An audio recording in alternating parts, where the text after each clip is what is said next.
the lower the school budget, the higher the policing budget. Right? Oh my God. So if you have to lower the policing budget, and you saw what's been happening with higher policing in US, the negative effects of it, and who's getting affected by it? It's Minorities. not the richer, it's the minorities, right? You leave their schools unattended, you put higher policing pressure on it, the system crumbles, right? What's going on, guys? Today I have a very special guest with me. His name is Prateek Kanwal. Prateek lives in India, but he came to the US and did a master's in public policy at the Harvard Kennedy School. Since he's gone back, he's actually become the founder of the Citizens for Public Leadership. It's a great organization that he has to improve the education in India. So I wanted to have a conversation with him, talk about his experience and solutions for the current US problems that we are facing. So make sure to listen all the way through. We talk about a lot of things, might be all over the place. You can actually skip around if you really like, but enjoy it. It's one of my first, so let's see how it goes. So what we're going to get started with, we're just going to go ahead and get you to introduce yourself. So go ahead and introduce yourself. My name is Prateek Kanwal. So I grew up in India. I have studied commerce while doing my undergrad, which basically means I studied finance and accounting while growing up. I graduated very close to the financial crisis in 2010. I think we were just coming out of the financial crisis.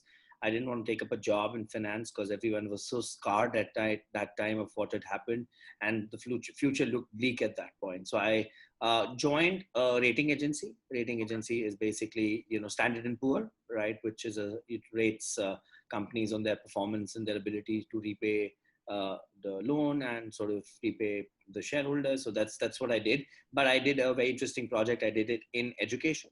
Okay. So I did education gradings, which meant that I was rating education institutions in India on quality and their ability to pay back the debt, right? So it was a hybrid model, which looked at not only finance, but using finance to understand how education institutions, can sort of work in terms of their quality and their ability to sort of give out outcomes to the students, right? So in India, it's really different from the way the US operates because of the fact that quality is an issue, right? So people do degrees for the sake of doing a degree because degree is a prerequisite to do a job, whereas people in US do degrees to find themselves, to find a larger meaning, a purpose to their life. So that's not the case in India. In India, it is to sort of go show your parents that you have a degree. So that's the sort of the education institutions I study, and I'm explaining you why I'm coming to that, because growing up I also suffered a lot because of the Indian education system. My dad was in a transferable job, so we kept moving from one place to the other. Obviously, the quality of education kept moving, on a high and a low, and then so I never had a sturdy school, so that had an impact on the fact that English was not something which I picked up really easily. Right, I was mostly a vernacular kid. Obviously, it doesn't show right now because obviously I've sort of improved over the years. But so I realized very early on that education is a key differentiator of where you end up. So it was a personal sort of interest as well to be in the education sector, right? So I started coincidentally in the education sector, and since then it's been a decade in the education sector. Oh, wow. I left that Standard and Poor job after 1 year. Obviously, corporate job was not sort of something which was satisfying my the overall the way of life I look at things. But then I joined something very interesting called the Teach for India, right? It's modeled on Teach for America. Lots of college students in US do that. So I did that in India. It was just at a very nascent stage in India at that point. It was a new program, and it was modeled on US. Teach for America program started by them. They were sort of mentoring the program team in India to start it. I taught grade 3 and grade 4 children all subjects in a school in Kandivali in Mumbai, in slums of Kandivali in Mumbai. Okay, that's like South India. Okay. Yeah, no, south of north of Bombay, right? And north of Bombay, and in slums where migrant kids from Uttar Pradesh, Muslims and Yadav community have come to sort of make life in India, but life in Bombay, but their parents are usually auto drivers, taxi drivers, and house helps. Mothers are house helps, and or they're doing masonry, carpentry, which is looked down upon in India. It's not looked down upon in the US to be a plumber or a mason or a carpenter, but in India it's the menial jobs. So the parents do menial jobs, right? And they aspire their children to be English medium and aspired for them to do college degrees and get jobs and not live the life what their parents have lived. So that's the kind of background I taught in. Very tough school. Muslims often have fights with Hindus. Both were coexisting in the same community. So riots, small flare-ups, wife beating, drug abuse, alcoholism was rampant. It's not very radically different from the ghettos you see in US, right? But That's what I was going, it's an Indian ghetto, right? I'm trying to draw parallels. So Indian ghetto, but that taught me a lot in life. I think it taught me to be humble because of what I have. We usually, middle class usually doesn't appreciate a lot about what they have. They always aspire what they don't have, right? So I appreciated my middle class background a lot more, right? And then larger meaning of life, right? Of there is so much to be done, right? It's not about what we see and what we do, what we take it for granted, right? A lot of people, don't have that kind of a luxury, right? So I learned a lot personally. I grew personally a lot from within. And then stayed in the education sector. I was, working with the Madhya Pradesh government, one of the largest school systems in probably the world, 110,000 schools. I was advising them on a school quality assurance program. Then I was working with the Delhi government on similar program. I worked with the Planning Commission in India on the Unique Identification Project, linking scholarships to the Unique Identification number so that money could be transferred directly in the accounts of the students rather than middlemen taking away the money, right? So I worked on that project. So I became a very system-oriented person, but the knowledge came from working within the classroom, right? So I extrapolated what I learned in the classroom to sort of put it at a more systematic level, right? So I was very impressed with the fact that, what I learned in a classroom in a small sort of system can be extrapolated to the larger problem, right? So if you understand that, so in India also the policy breakover happens like this only because they don't understand what happens at the micro level. So you can't plan for that at the macro level. So I understood that, and hence my interest in policy making. And then I sort of applied to Harvard and got through Harvard Kennedy School, and was lucky enough that World Bank said we'll pick up the tab because I come from a middle class family. I couldn't have, I could have taken a loan because I had a cosign in US, but it was still, I had to pay that loan back, and paying back about $160,000-$170,000 would easily take me roughly 10-15 years, even if I'm making good money, right? But I was lucky. World Bank picked up the tab. I didn't have to pay a single dollar for my education, not even stay, not even living, and that motivated me to sort of continue the way I live, right? The way, the principled life I live, the way to serve the country and the community, right? And then I chose to come back to India. After that, I interned in Liberia worked with the Minister of Education in Liberia. Coincidentally, I was the first intern after the H1N1, the Ebola virus, to go into Liberia, because the president of Liberia is a Kennedy School alum, right? And Liberia is, as they say, the 51st colony of US, so the 51st state of US. It was owned by US for the longest time. So that is a pretty exciting stint. I did a stint in Ireland as well. I worked with the Sustainable Development Authority of Ireland, looking at why behavioral economics can be an important tool to shift the mindset of people to get eco-friendly cars, the electric cars, right? So I did an exciting project there as well. But then I was very motivated to come back to India. And India, where what we look at right now, the biggest problem which we faced is gender inequality, right? Which is the case in US as well, the glass ceiling problem, but it's much more sort of deeper in our sort of DNA to discriminate girls against the boys, right? So I work on the girls' education problem right now. We're looking to send 4 million girls back to school in India. Their total, almost 4 million girls who do not get a chance to go to school every day, which is the third largest population of, out of school girls after Nigeria and Pakistan, right? So it's a big systemic problem. Behavioral economics mindset shift is a big challenge there. And, so I'm working on that. It's backed by most of the US funders. So the TED and, a lot of the big people have come together to support, this initiative. And yeah, it's very close to Prime Minister's agenda as well, of the Beti Bachao, Beti Padhao, policy, where save the girl child, teach the girl child. Right. So, yeah, so it's very well aligned to that. Apart from that, I am setting up a public policy school in India, because I felt that future generations should not rely on going to Harvard to sort of study public policy. So concept of public policy is at a very nascent stage in India. It's like what MBA was in 1960s, right? Okay. So, it's something which the latent demand is there. It's not a sort of a surface demand as of now. It's there at the latent level, but somebody has to bring that demand out, that there is a need for qualified, smart, young professionals in the field of public policy, looking at health, education, sanitation.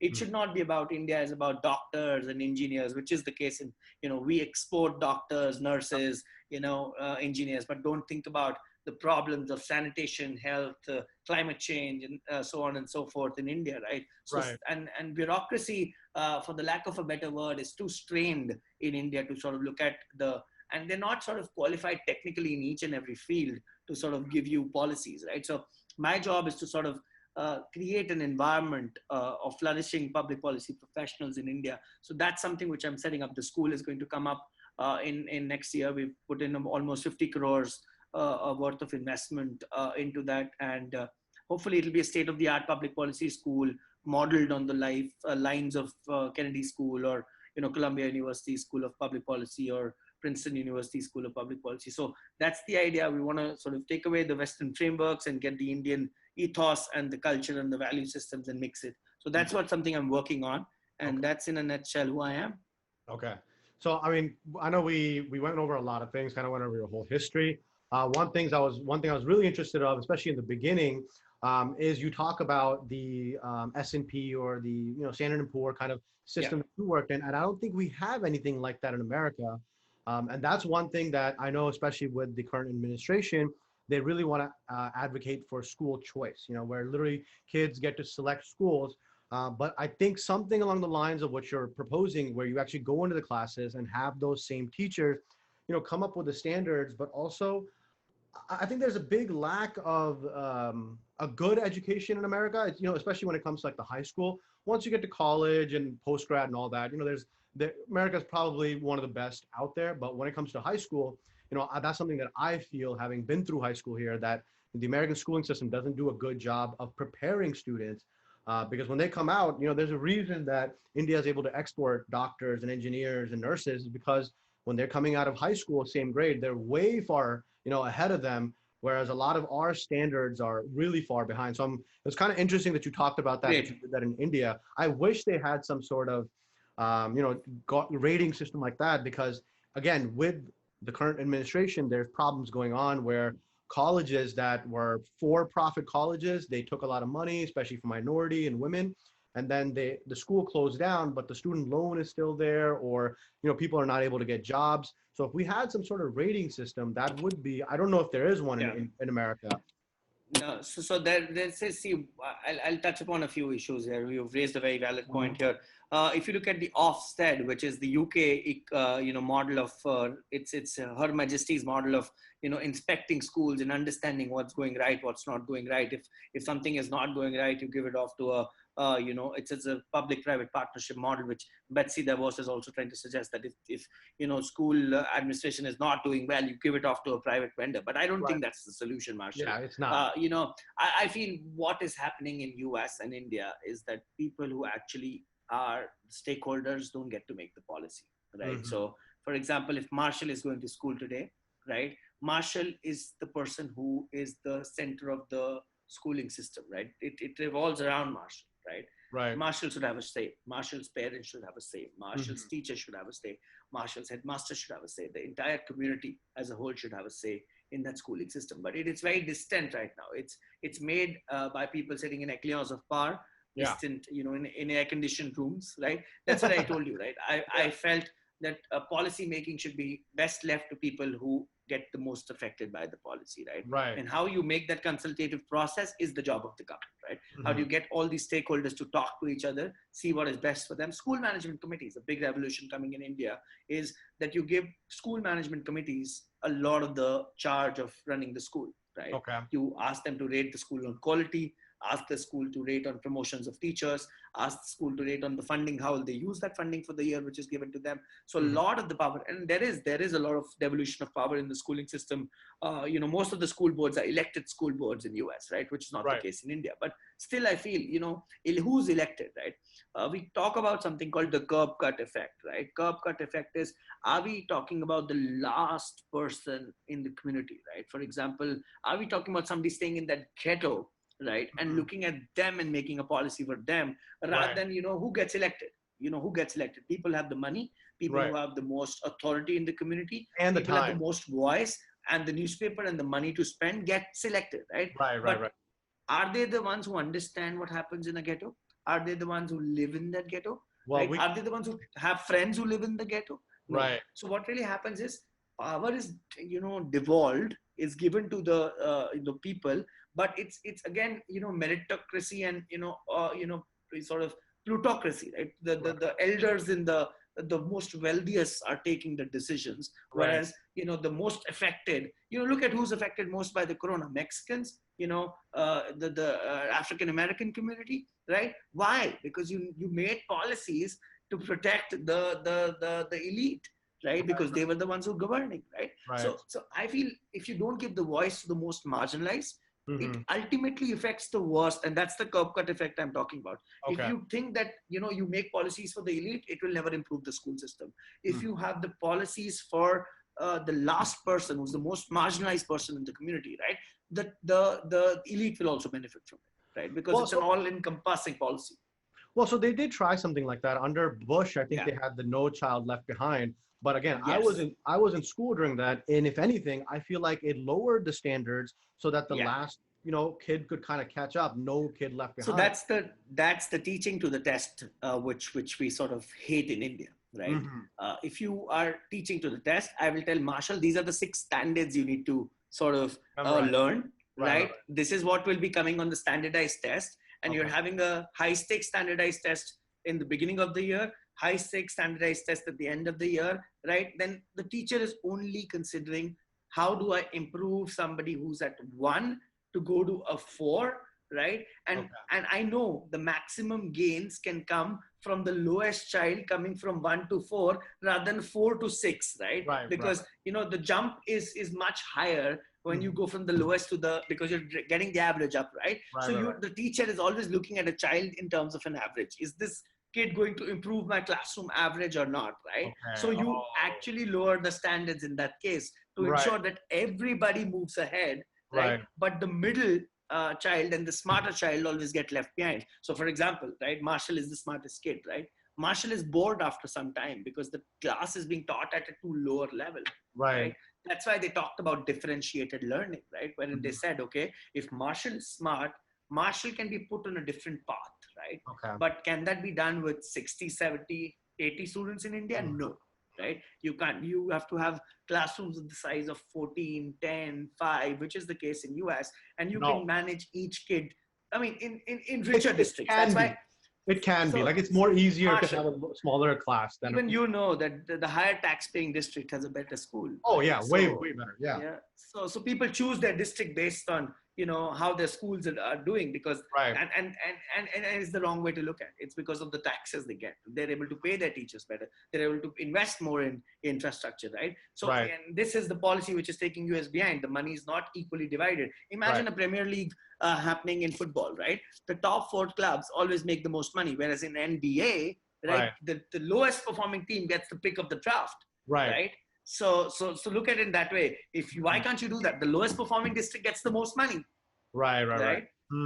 So why can't you have an NBA kind of a system in schooling, right? Wherein you give the most chances to the most marginalized, right? And you see, if a district is doing really well, right, rather than supporting them, you give them other incentives to perform, right? Give them some monetary incentives is not the only thing when they're doing really well. There's an ecosystem which is working really well, right? The parents are having more voice, right? So for example, if I'm earning $2,000 a year, right, obviously my voice is more in the system, right? Even if the funding is less, my voice will take over and get things done. Whereas imagine the double whammy: there's no voice, there's no money in the lower community, right? So one of them has to change. Yeah, so and that's the problem I'm talking about.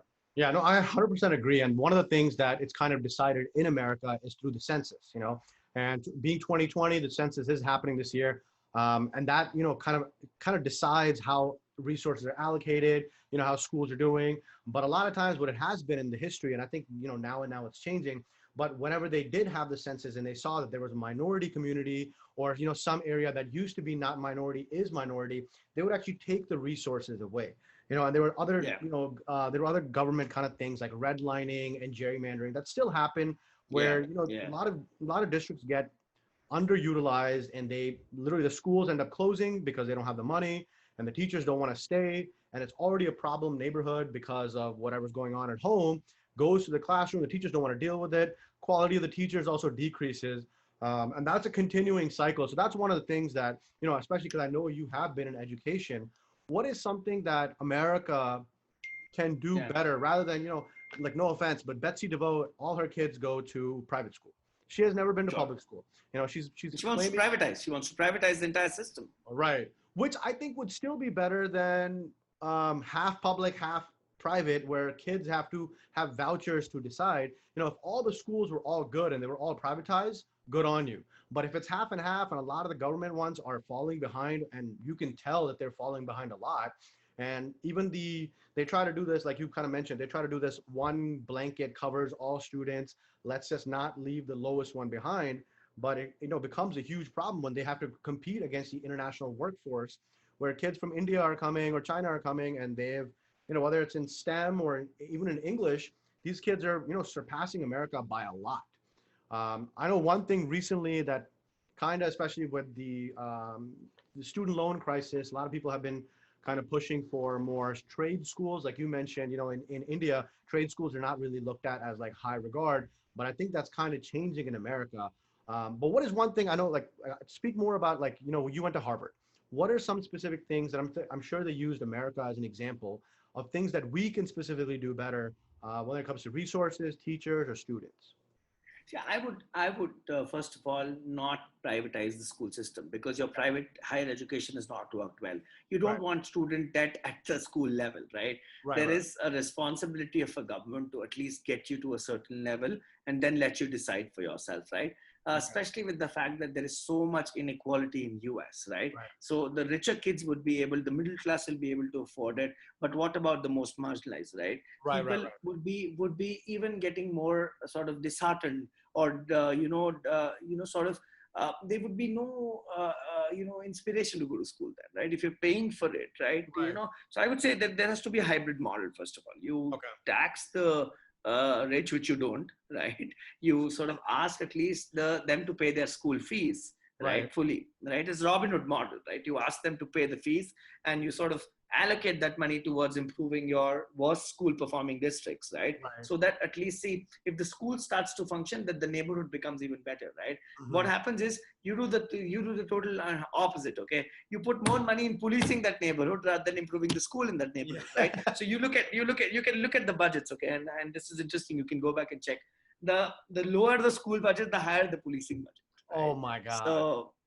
So if you have to lower the policing budget, and you saw what's been happening with higher policing in US, the negative effects of it, and who's getting affected by it? It's not Minorities. the richer, it's the minorities, right? Right. You leave their schools unattended, you put higher policing pressure on it, the system crumbles, right? It Mhm. has to be the other way around. You increase the funding to the school districts, reduce the policing, and go let the school be the moral fiber of the community, right? Mhm. So, put the best teachers to the worst districts, right? Right.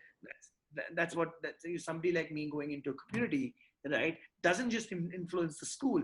They look up to me as somebody who's sort of the messiah around, the person who sort of is the guiding force, right, and brings out positivity, brings out resources, right, Right. brings a fresh thinking, something which they've not seen. You ask the community people to join the school because nobody else wants to come and teach there, Right. right?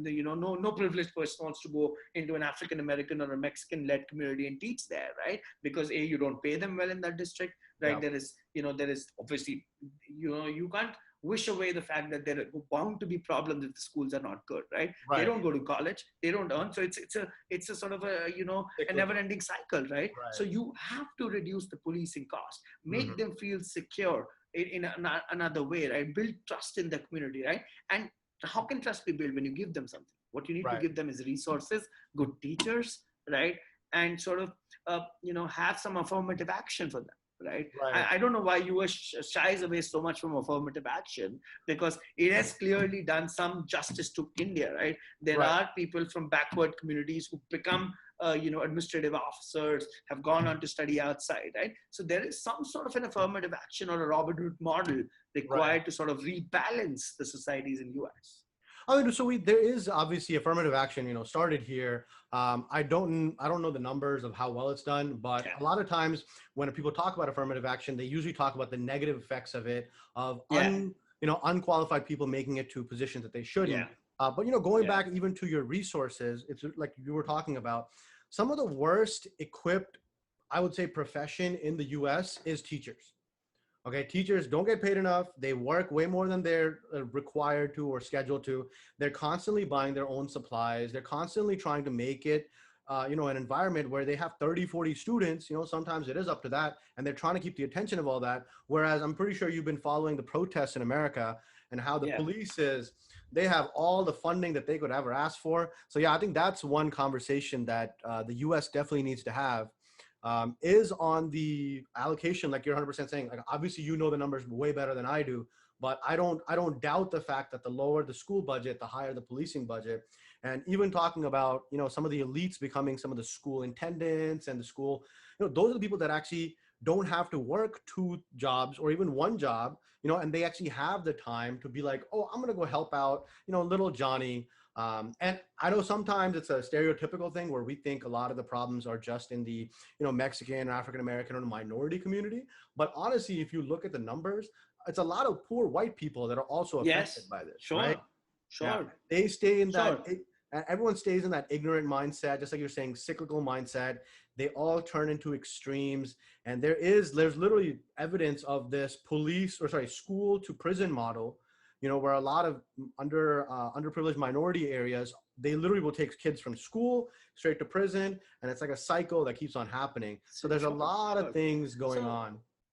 So Marshall, I think you touched a very valid point, how teachers are treated in US and to Right. a certain extent in India as well. I would say more in India than in US because the pay scales are even worse in India, though they've improved over the years, but it's still pittance as compared to other professions, right? Right. Go look at the system in Singapore, New Zealand, look at in Finland, right? Some of the Scandinavian countries, Yeah. right? See, what really happens is that if you are the best and the brightest, you would never want to be in teaching profession, Right. because you've glorified other professions and marketed them so well, right? Especially as an Indian, right? Right. You marketed being a doctor, engineer, sort of so well, and that your future outcomes, like where you get married, what sort of future your children will have, will certainly improve.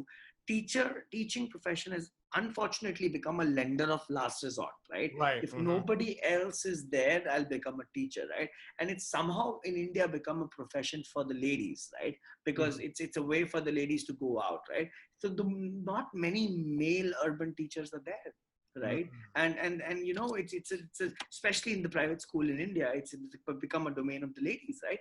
And in US, what's happened is that the pay scales are so low that the best and the brightest, even with the good intentions, look at Teach for America's model. How many of them stay back in teaching? Not right? many. Yeah. And how many of them go to Harvard? Right. After that, right? Just look at that, right? So what are they looking at after that themselves, Yeah. right? You gotta make a living. And that's why some of the Scandinavian countries have invested a lot of money in education. They've and look at Singapore model. Anyone you ask today in America, right? Any right-thinking person, if you ask, where do you want to have your kids grow up? They won't say south of Alabama or Louisiana or someplace. They will say Singapore. Right? Why? Because Singapore, New Zealand, Australia have built competitive education systems. Obviously, they have their flaws. I'm not saying they're not. Look at Hong Kong, right, as an example of education, right? Some of the Chinese schools in Beijing, right? Use Shanghai, right? They're doing really well. They top the PISA, right? Exam, which is the gold standard of looking at which country is performing where, right? Look at Finland. They would have the best people in the country join as teachers, right? They have competitive exams to become teachers, right? Why is there no teacher track to sort of say, okay, the Secretary of Education will become a teacher. So there's a career track. You'll Right. progress. No school board person will be elected. A teacher will be elected to a school board, right? And you will rise through the ranks, and there'll be a system, and you'll be paid well. You'll be paid. You'll be the highest earning person in that community, right? If that happens, suddenly teacher becomes the most important piece in the puzzle, right? It's and whenever we talk about how do we improve the school, we talk, oh, infrastructure is not great, community is very violent, right? We never talk about, oh, what are we doing for the teacher, right? We expect the teacher to do so much. What are we giving the teacher back, right? So I feel what is controllable here is to ensure that the teaching profession is very well marketed. Okay. It's very well. It's sort of looked at it with a lot of pride. There is money attached to it, just not glorification. Though the person and the teachers are doing, it's no longer a noble profession, right? It's not. Let it be a competitive profession like a CFO or a accountant or a analyst in a Morgan Stanley, right? Why can't teaching be that kind of a profession? So I think that's where we've dropped the ball. We've made it, something of, I would say, look at what is cricket in US? Nothing, right? So nobody talks about it. That's how teaching profession is in the world, right? You have football, you have soccer, as you call it, the soccer, and tennis, and we have a different football, whatnot. Yeah, you have a different football, right? You have everything, right? But nobody talks about cricket. That's how teaching profession is, right? But, why, yeah. What I was going to say was, speaking of sports, well, one of the reasons I think, and I have kind of looked into, the pay scale of teachers and public servants, people like that. So the highest paid, we'll say government official or like state official or state employee will usually be the head coach of a football team. There's some head coaches in football teams that make, for colleges that make in the millions. Okay. Whereas a teacher for the same school will make 10,000, 40,000, 30,000, whatever they make, right? It's like the gap is so much, and there's so much emphasis on athletics in such a bad way that even some, like, I know I'm in Texas, right? So Texas is huge on American football. Some of the coaches here make more than some of the whole department to combine. They'll make like $150,000, $160,000 as a football coach compared to an actual teacher, so even the priorities that a lot of us have is that, we want to see sports. And right now there's a huge thing going on, especially with Corona, that we need to get sports back on, blah, blah, blah, blah. But there's this whole... And nobody's talking about getting schools back on. Nobody's talking about, Well, all they're talking about is that, the current administration is definitely pushing for schools to be open, but they don't want to have the conversation of increasing, Yes. You need to increase funding if you're sending kids back. There need to be social distancing, masks to be given.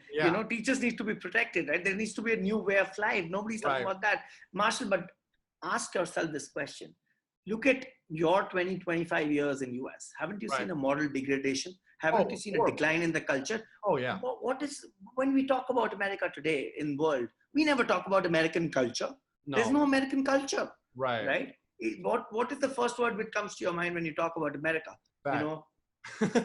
No, I mean bad, obviously, but what bad? You look at sports, you look at, either these top tier Ivy League universities, right? You talk about, racism, you talk about, but there's nothing positive. You talk about hamburgers, right? But you never talk about, oh, there's a great culture. People are nice. People would like to reinvest in society. They like to build the society, the communities they live in. So, and America taught the world all about non-profit culture, right? About finding yourself, right? And contributing to the world, volunteering. These terms came out of US. But I think somewhere US needs to reinvent itself and go back to its roots of what made it so successful. What made it so successful was that fact that it wants to invest in building its own people, wants to build a great, a sort of ecosystem of providing them jobs, giving them money, right? And it's all just gone bottled down to the fact that they just, I think, become too complacent of what they've achieved in 300 years, right? So I think what you need to ask yourself is sports going to be the answer to 21st century problems? Maybe not, right? No. Is good schooling, good state universities, right? Ensuring that people have an access to quality education, even at a higher education level, and they don't sort of, then end up paying debt for the rest of their lives, right? And not make any meaningful contribution to the society, right? Come on. When was the last time you heard a college grad with a debt wanted to contest, or run for an office, right? Very Right. rarely. Yeah. People on scholarships, yes, right? But people who are paying debt would just make sure that they can put food onto the table and have a mortgage going Right. on, right? That's how a typical college going American kid looks like, right? Right. And can they afford private school education for their kids? Maybe not. They're already paying debt, right? Right. So they would ultimately go and choose and live in a district which is a low paying, tax paying district, right? Right. And that would again sort of not get them out of the cycle. So even if they're college graduates but living in districts which are not very well funded in the schooling system, their kids may not have the same kind of opportunities as a rich kid would be. And that's the inequality I'm talking about. And the culture would definitely get affected. It's not, people often talk about, oh, Trump is the problem. No, it's the moral degradation of the society. That's the Right. problem. Not having the right priorities. I can't believe wearing a mask is not a priority. And you go to India, 90% of the people are wearing masks. They're compliant. They're God-fearing, right? In India, in US, conservatives are God-fearing, but they don't want to wear a mask. They Well, feel freedom is defined by masks. No, right? Climate change, not fighting for it, right, is according to them freedom of life, right. right? That's the moral degradation of the society I'm talking about, right? It's Right. Trump is just the manifestation of that problem into something which is visible to the world, right? But the problem is in the schooling system. It's not having the right priorities. It's not treating your teachers as the real gods in the community, right? So that's something which the problem is. Yeah, and I think that's definitely true. I know that in the last 30, 40 years specifically, we kind of touched on the student debt crisis. It's gotten way out of hand, right? And even now, especially with Corona, if you look at, and there's posts that I see about people with MBAs or doctorates, and they're being asked to work for $20, $30 an hour, right? So that's a huge problem. Whereas I know we talked about Finland. I think I'm pretty sure one of the Scandinavian countries, if not all of them, require not just the teacher to have a undergrad in that subject, but also have a graduate or postgraduate or Yes. master's. Whereas here, I know like I can go get a job in math, physics, any high school field I want with a simple degree. Some people that are teaching, they don't even have degrees, or they're doing physical education, and there's a huge lack of, like you're saying. I think America definitely got really complicit. We were ahead of the world when it came Way ahead of the curve. yeah, Yeah. especially when it came to, I think, our college programs.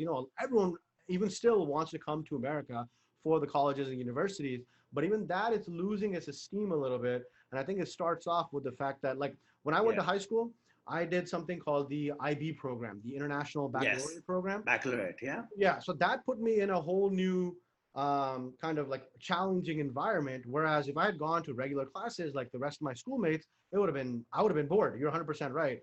I remember as early back as I moved to America when I was in third grade. As early as fifth grade, sixth grade, I was in a secluded math section because my math was too advanced, right? And I barely knew math. Like I wasn't even that good at math, but compared to everyone else, so even things like the International Baccalaureate program, the Advanced Placement program, some of these programs are there, but again, we talk about funding and the overall importance of it. I think America has been lacking that. And yeah, that's something. So, all right, you ready? We're going to solve the problem of America in the next 20 seconds. What does America have to do? Not just in the next election, because as much as Trump has been a problem, I don't think Biden is going to be that much better. I think the biggest problem with America, and maybe that's a different conversation, is the two-party system, but we'll talk about that. But what is something that America can do in the next 4 to 10 years that would definitely help us get back on track? I feel the silver bullet is investing in education for the most marginalized. I feel when you're able to reprioritize the funding to some of the districts which have historically performed really badly, right? I think you should do every effort to ensure that they get the right funding, they get the best teachers in the system to go there, and you have to re-incentivize the fact that the best teachers need to teach in the worst communities, right?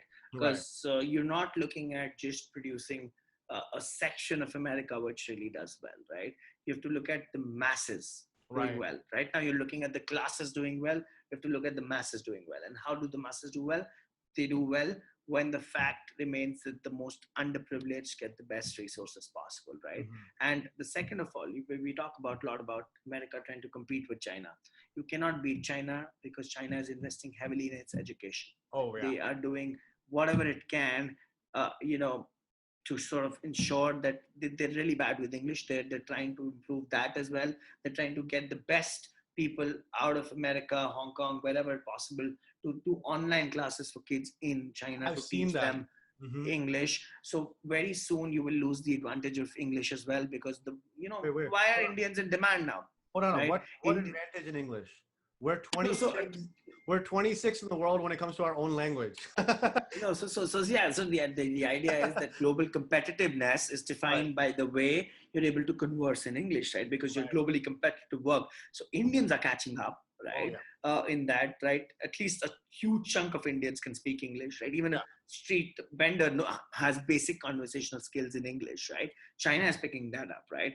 Very soon, American talent, which is riddled with a moral degradation of the moral culture being the fiber being weak, and the fact that only few people are able to access higher education in the US itself. So I feel if you don't get the masses to sort of get competitive, right, Uh, it's going to hurt American classes the most, right? right. Because again, the curb cut effect, you can read about it a lot, right? The curb cut effect says that unless the most marginalized are lifted, the classes will not benefit. So it's important for them to sort of invest in the most marginalized to ensure their future is secure, right? Because Mm. somebody else will take the cake away, Yeah. right, very soon. China has already done that, right? Under Yeah. your under when you were sleeping, China took away everything from you, right? Yeah. Today you talk about competing with them, you can't. They own the world, Yeah. right? No, China is So definitely. Yeah. The only thing I feel like China's improving their education system in the last 20 years, like anything. It's like the rapid industrialization they did. Now they're doing that with education, right? Yeah. Well, I know So that even when I was in school, there were VCU, the school that I went to, was really big on international students. They also had an international yeah, campus. But I know that a lot of a lot of the kids that came into the chemistry, chemical engineering department, and they were from international. They were all Chinese, and they did a hell of a job. And they're super motivated. They work really hard. And I feel, having been around a lot of engineers that have come from international places, whether it's India, Pakistan, they actually their accent might not be the same, but they actually speak better grammatical English than a lot of they Americans. spend most of them. An accent is a very, very small thing. We tend to put a huge emphasis on that person doesn't sound a certain way. But if you actually listen to But what I don't they're saying, understand. But you say the British also have an accent, yeah, right? So I don't understand who doesn't have an accent then, well, everyone right? except us. So But so see, but that's the other thing which you should look at it as well. You look at your San Diego, you look at your San Francisco, you look at your parts of Austin, right, right? You look at New York, you look at Boston, you look at Washington D.C. You pick up any major city in Chicago, right? right, The successful people would be Indian Chinese, mm, right? right, Right? Your labs are full of them, yeah. right? Your sort of financial worlds are full of them. Your companies are led by them. Your ICU, Ask yourself why. yeah, They control for their moral culture fiber at home, yeah, right? They learn the best, right? And slog their, whatever resources they get, they slog it with, right? And they live in very secure, safe communities, right? Which right, don't need high amount of policing, right? right, So right, and they would benefit the most out of the richer district concept, right? right, Because they themselves live in the districts with, like San Diego would be probably the most richest funded district, or DC would be highly funded, Boston would be highly funded, right? These are some of the districts in and would be highly funded, right? So, and who's taking the advantage, right? The Asians, the sort of Indians are taking the most advantage, right? right, Because I think you've placed a very lower value on education as a mm, concept, right? Sports is given higher precedence, but right. not that much as education. But so that's something which can take America forward in the next 4 to 6 years. Reinvest yourself and become globally competitive in education. Yeah. Well, I think kind of talking about some of the things that you were just mentioning, I know that when it comes to the Indian American and Chinese American, they have the highest salary of any ethnic group in America. And I think Indians usually lead the way, and then Chinese are like right next to them. And I think in our culture, there, education is there's such a big emphasis on education that nothing else is important until you need to have the education done. And I think when it coming to athletics, they put such a what I like to call America is the land of the embarrassed millionaires.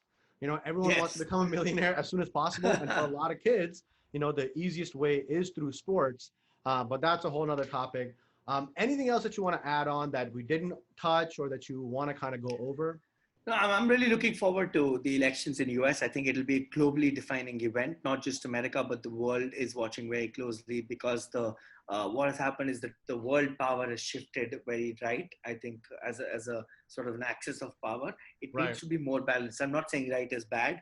I'm saying right needs to be balanced by the left, so that, or centrist, so that right, they stay in check. Right? It should right, not right, be absolute power to one domain. And I think people need to sort of start thinking in America of what kind of a future they want for the entire sort of 300 million people, not just for the very privileged who they are as people, right? right, And I think America needs to be a little less snooty in terms of accepting that the world has moved forward and they're not no longer the superior race which they right. were, We're right? still number And I one. think no, no, you're still number one, I think, but you have to lead the world out of a crisis right now, right? Right. And we don't know how the economic impact of this crisis is going to shape in the next 2 3 years, right? Yeah. So America's role, I feel we all look up to America, but America has to perform the head of the family role, or Right. being the global leader it was, right? To sort of ensure that we all feel secure under America's leadership. It should not be that they're pulling out of WHO, they don't trust in international institutions, they don't believe in climate change. I think that's not what we want America to do. We want America to sort of lead us into being globally competitive, Right. and ensure that there is balance of power across the world. Not let China become the next America for the next 300 years, or lead wars into other countries like Right. that. So keeping Russia, China, or the Middle East in check, right? Well, it's important, and that cannot happen unless America flourishes once again. So that's one of the key takeaways I want to give. But yeah, it was a pleasure chatting with you. I hope I made some sense Of course. on education and the paraphernalia around it. If you stuck around till the end, thank you so much for listening. My name is Marshall. I wanted to bring just some conversation about the U.S. policy and just education system, and I'm glad that we could get Pratik on as a guest. Let me know if you have any recommendations for people I should interview. I have a couple of people I already have lined up, but it's kind of just off the cuff, seeing how it goes, just having conversations with everyday people to see what we can do to make the world a little bit better. Hopefully you guys learned something. I know I did. And let's see if we can't continue making positive change towards the future. Thank you so much, and I'll catch you next time.